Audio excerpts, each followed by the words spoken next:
Rabbi Israel, Amen. Oseh Shalom, Roma, Yaseh Shalom. Aleinu, Rabbi Israel, Amen.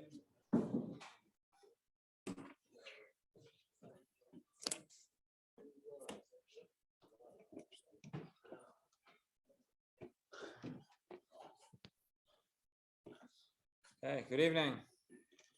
So I'd like to share with you a fascinating question, fascinating halachic question that comes up.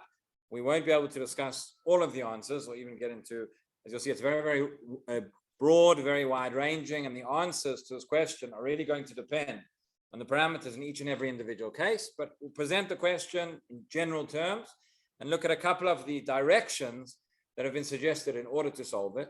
It's a question which relates to, there are many issues of running a modern state, running a modern army according to halakha and how this works. And there are certain areas which have been very well covered and a lot has been discussed about them and been fleshed out by the poskim. Certain areas which less so. Part of the reason for that is when it comes to, we think of medical halakha, we think of hospitals, for example.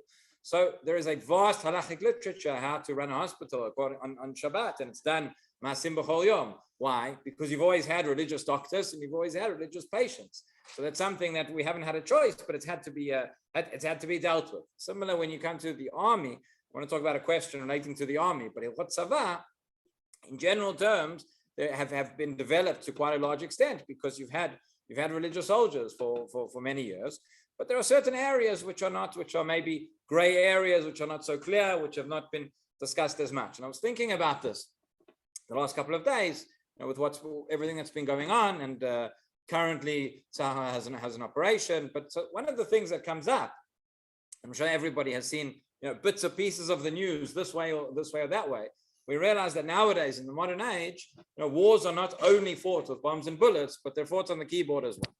There is importance to the public perception of what's going on, the videos that are going on, the spokesman. It's not for naught that the IDF and really every army in the world has a full spokesperson's department, which is part of the war. And you have going in certain cases, you have maybe going in with the soldiers to certain areas. You have journalists or cameramen, embedded with them, going in at risk of life, because the army feels that it's necessary to get to have that recording, to have that information, to be able to show afterwards when all sorts of accusations are made and all sorts of part of the fight for public opinion.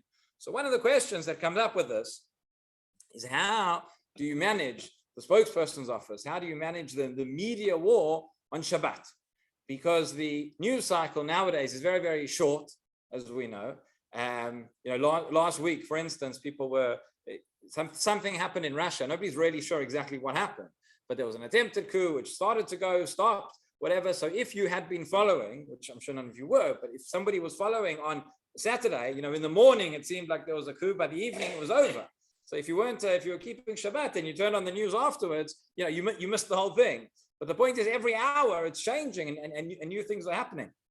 So we mentioned, I think it was last week or a couple of weeks ago, when it comes to the question of newspapers on Shabbat. And there were poskim who said that one of the reasons why it would be permitted to read the newspaper, there might be, important information which comes to critical information to know about saving life or property, that if you don't read the newspaper, you'll miss. Nowadays, that sounds crazy, because the cycle changes so much by the time the newspaper has been printed, it's already out of date, right? So in any event, so the question is, so there are different particular questions which come up, different expressions of this, whereby, let's say something happens on Shabbat, the army goes in for a certain operation, and the other side is going to publicize that innocent civilians have been attacked or killed or whatever it is. If you're going to then wait, the full 24 hours until Shabbat is over, going in and fighting, that's clearly that's pikuach nefesh, that's life-saving, that's the army doing their job, that's what they do. There's no question about that on Shabbat.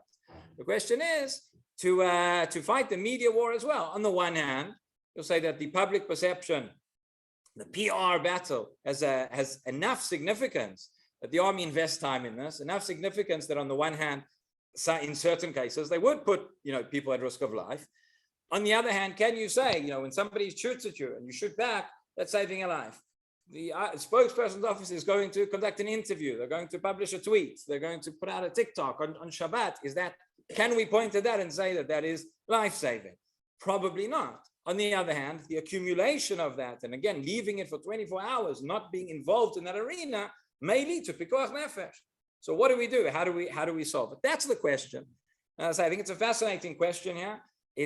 I've not seen that much literature devoted to the subject. There was a very good article that came out a number of years ago, published in Tchumen, and in it by Avihud Schwartz. I think he was a choker in the Rabbanut, in the army Rabbanut, discussing these questions, and he lays out some of the issues and some of the questions. At the end, he sent his conclusions to a number of poskim to ask for their approach, to ask what was their conclusion. He says a number of poskim wrote back to him, and they said, "In any of that, I don't know. This is these are these questions which we've never dealt with. This is Hilchot Mashiach. We've never had this before. What's the answer?" So I'll read you one case which he brings, and as I said, we'll look at maybe a couple of the avenues in terms of where to find the source in halacha, how we address this question. But obviously, it's far broader that we can cover in this forum. So he says like this. One example, this happened a number of years ago. Says, so the IDF was fighting, had an operation in Gaza, a certain refugee camp, and there was a suspicion that some of the soldiers acted unscrupulously and were targeting innocent civilians. So the army arranged, they had a tahkir, they had an investigation. They published the reports of the findings that the accusations were false, that everybody acted properly, and there were no war crimes or the like. A number of months later, so a certain journalist came along, and he said he has got new information about this. So this is not even when it's happening. This is a few months afterwards. But he says he has new information about this particular event, which actually calls into question the results of the military report. And he turns to the spokesman's unit and he says, "What is your?" Doesn't say here if the journalist was Israeli or was from elsewhere. Unfortunately, sometimes it's not even coming from elsewhere. But he says they turned to the spokesman's unit, to the IDF, on Friday afternoon, a few minutes just before Shabbat, and said, "This is the information that we have. We're going to publish it tonight, and if you don't, you can issue a response or not. But this is what's going to be published." So if there is no immediate, on the one hand, you'll say, okay, well, it's not now, it's not direct life threatening, whatever it is. You're going to wait 24 hours. You wait 24 hours to respond. You may as well not respond. There's not, it's come out, it's been proven. This is the tactics of the military. They come and they fabricate their reports and they're harming innocent civilians. And that's obviously going to have a knock-on effect.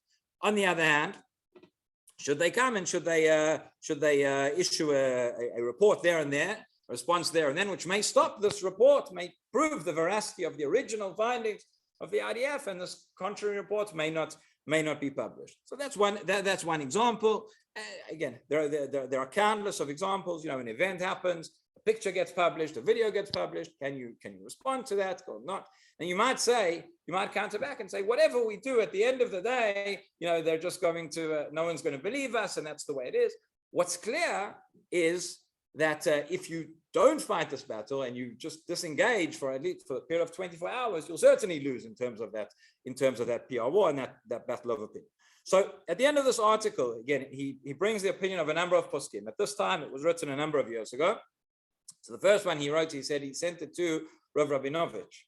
The Chazadik Livracha was the Rosh Yeshiva of Ma'ale Adumim, and Rav Rabinovich writes back. He says, your question is correct. This is a difficult subject. He says, we cannot give, a hard and fast rule over here. We're dealing with the gray area in terms of there is an element of pikuach nefesh, there's an element of not. He says you have to look at it on a case-by-case basis, and depending on the severity of, what it's going to lead to, depending on the severity of the transgressions involved, and that is, case by case. He doesn't give, he refuses to give a sort of one answer, general answer to the entire question. The second one, then he writes to Rav Dov Lior, who was the Rav of Kiryat Arba and Hebron. And Rav Lior says the following. He says, clearly there is an element of pikuach nefesh involved with these matters. And so he makes an interesting distinction. He says, again, it's not, we know that when it comes to pikuach nefesh, where it is directly a direct life-saving event, you can and you are required to be Mechalel Shabbat on a Doraita level, everything.